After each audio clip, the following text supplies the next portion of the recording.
The U.S. Energy Secretary has been one of the chief U.S. negotiators in the nuclear talks with Iran. He said the framework agreement reached last week in Switzerland provides for unprecedented access and transparency into Iran's undeclared as well as declared facilities.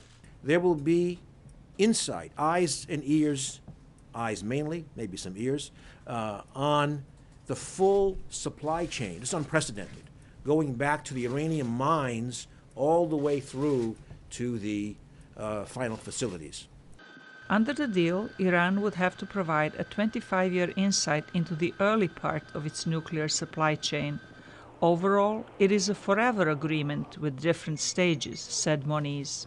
This is not an agreement for 10 years or 15 years or 20 years. It is a long-term agreement with a whole set of phases.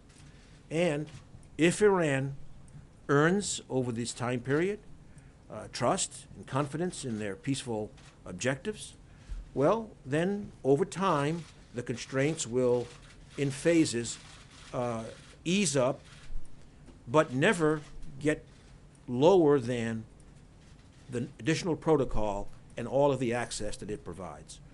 The White House said details on when the sanctions on Iran would be lifted are still being discussed. A spokesman clarified that a legal structure for the sanctions will remain in place and can only be dismantled by the Congress. If we detect that they are deviating from the plan, then we can, at a moment's notice, snap those sanctions back into place.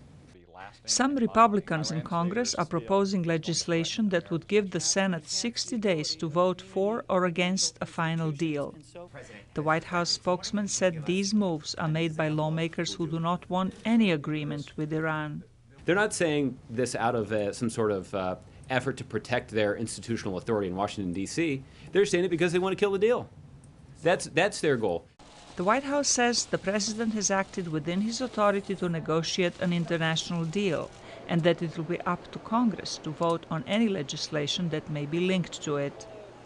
President Obama says a nuclear agreement with Iran would provide a once-in-a-lifetime opportunity to secure peace in the region.